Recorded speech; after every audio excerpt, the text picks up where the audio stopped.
Welcome to my channel, Pakwachi to the World. Please don't forget to subscribe if you're new and to hit that like button so that you get notified every time I post a new video. Thank you very much for those who have been supporting me, watching my video, commenting, liking, sharing. I appreciate very, very much.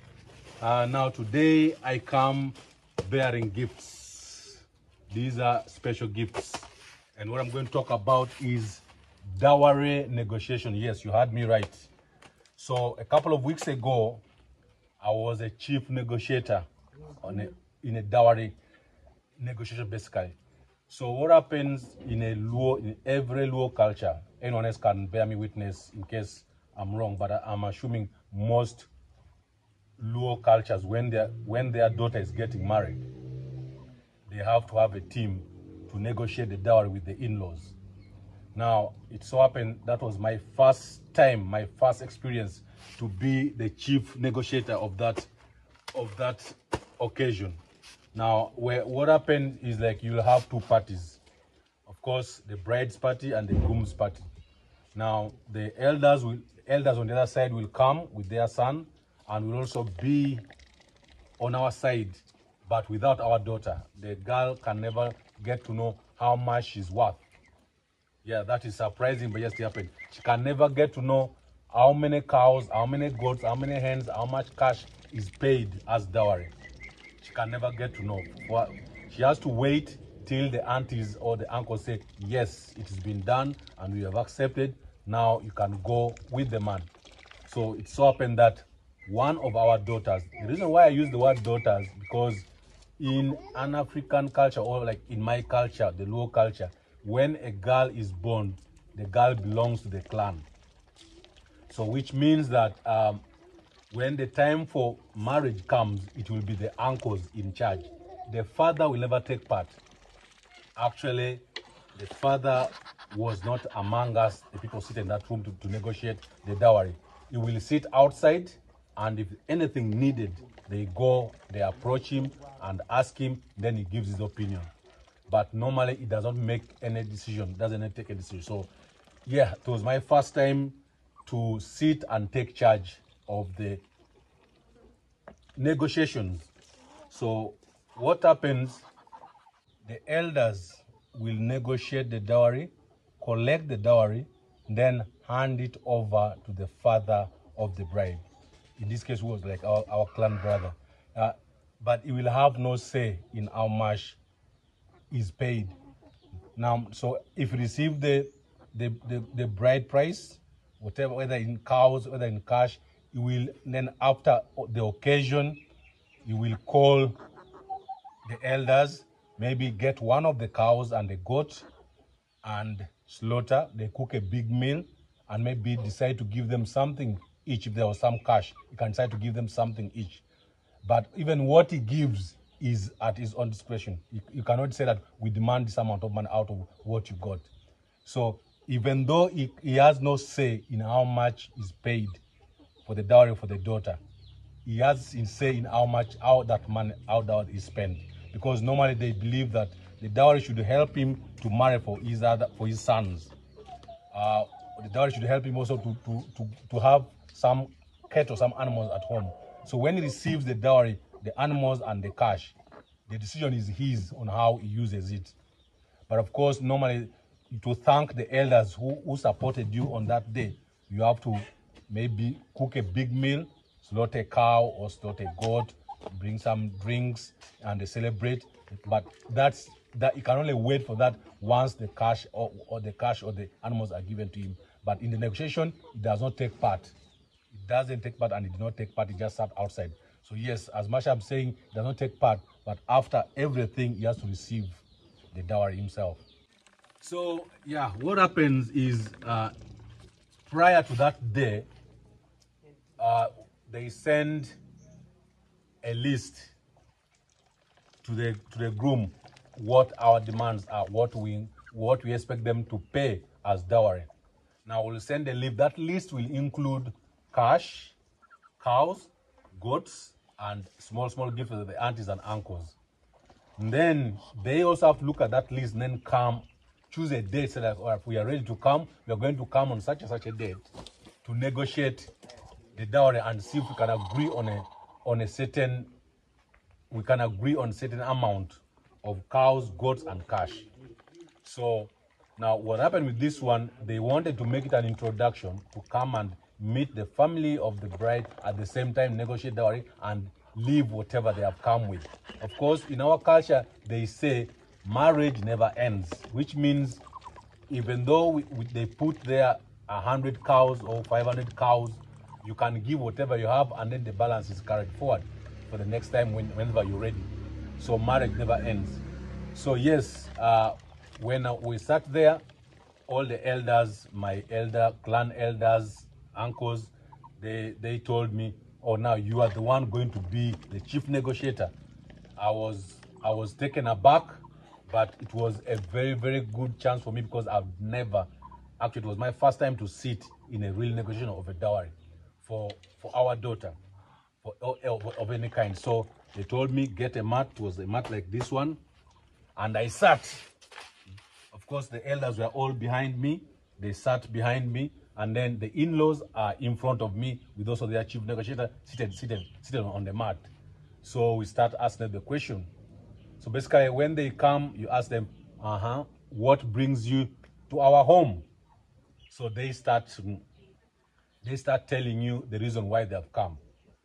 We have come here because our son, ABCD, is interested in your daughter, and we really want our son to marry your daughter, but we understand the culture demands for ABCD, so we have come to negotiate to make sure we agree on the price, the bride price, or the dowry for your daughter. So yes, do you have the list we sent you? So yes, they will produce the list that we sent them. They will say, yes, this is the list you sent us. It reads this number of cows, this number of goats, this amount of money, and these other small items which are gifts for the relatives. So they will say that, yes, that's exactly the list we sent you. What do you have to say? So they will look at the list. Of course, they would have looked at the list before. They will come up and say, yes, we saw the list, and we agree with A, we agree with B, but we want a change in C, a change in D. Then we'll say, you write it down what you want. So they'll write a list down that maybe instead of this amount of cows, we want this amount of cows. I'm not mentioning exactly what happened, because that's not supposed to be private, and of course, even our daughter does not know what really transpired. So if I mention, then she might have a chance to watch it and then say, oh my God, is this how much I'm worth? But so yeah, I am not going to mention any amount in particular. So yes, they'll come up with a price, what they think that they can offer. And then we'll give them a counter offer. We say, okay, that what you have done is very, very low. So at least we expect you to increase it by this amount. Now, when you give them that, they're supposed to leave the room. Of course, they left the room, but of course, because they are guests, we told them, no, you don't leave the room. For us, we are going to leave you inside the house. We go out, and we come back when you guys are ready. So we step outside. Now, when you're outside there, we are having some drinks, talking to the father of the bride, as telling him what is going on. We only give him an update as the father, but we don't need his opinion on anything. You cannot tell him that. You cannot tell us what to do, basically. That is the culture. When you have a daughter, you will raise her, you will pay her school fees, you'll do everything, but you cannot determine how much bride price is paid for that girl. I know it's unfair, but it can be unfair, but it is done for everyone. It's done for everyone. It doesn't matter where you come from. Even though, assuming I have a daughter and she's born and raised from the UK, then decides that she wants to get married, she's bringing her husband or her fiance to come to my village and meet me and marry, do an African traditional marriage. That's what will happen. I've not played, basically, I've not been there. She's grown up with her mother in the UK and gone through the education in the UK, and then wants to get married. Yes, my uncles, my elders will get involved, and I will not be part of it. So that is the Luo culture, and that's the way it's always been, and that's the way it is. So normally, if you do, some people normally decide to do it without consulting the elders and do it quietly. You will be a disgrace to the society. It will look like you are greedy. You are basically I don't know. You will be somehow even disowned into the clan. So that's the way they do it. When you're a child, that's why they say here a child is raised by the community, meaning that when a daughter is born, whether you decide never to get any help from anyone and raise her entirely alone to the time she gets married, it is still has to be your brothers or your uncles to take charge of the dowry negotiation and determine how much is worth. So we went, the gentleman came and called us, like, yeah, we are ready, you come back in. Now, when we sit as the elders, I will have my elders, then the aunties to the bride will be standing also somewhere in the room, but they cannot be seen.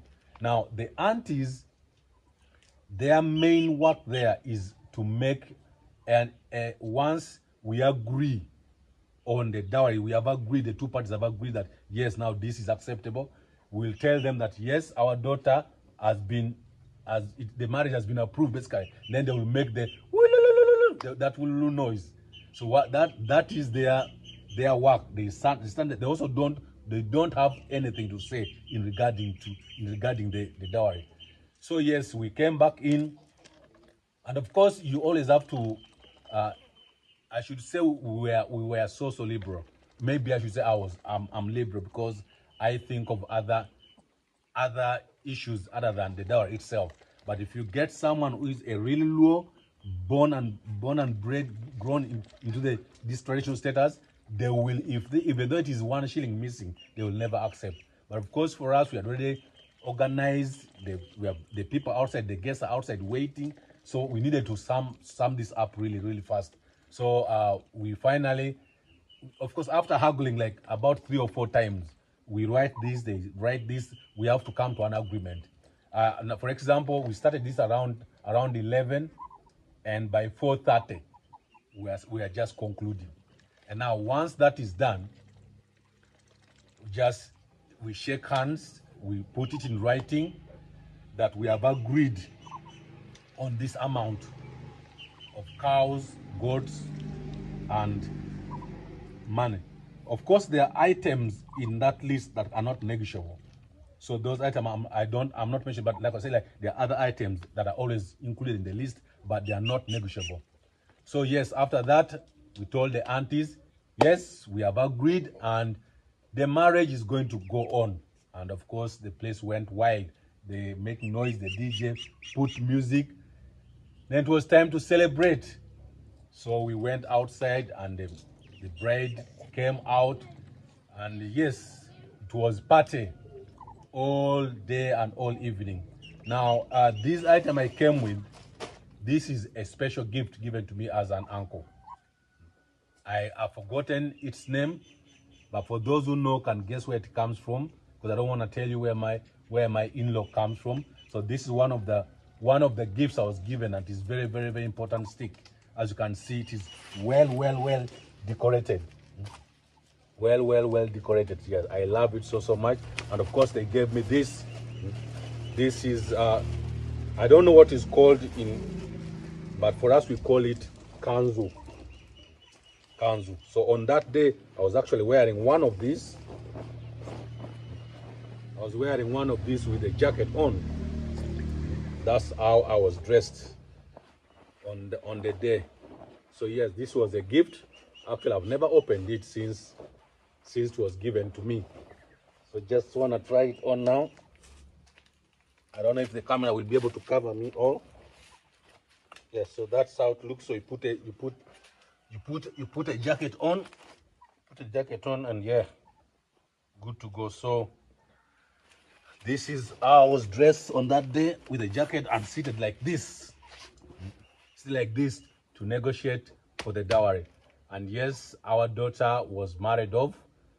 And that is how the Luo do their thing. So if you are a Luo and yours differ from ours, please comment and let me know how it is done. But I was so pleased I managed to negotiate for a dowry for the first time, and I hope that was the beginning of many journeys to do.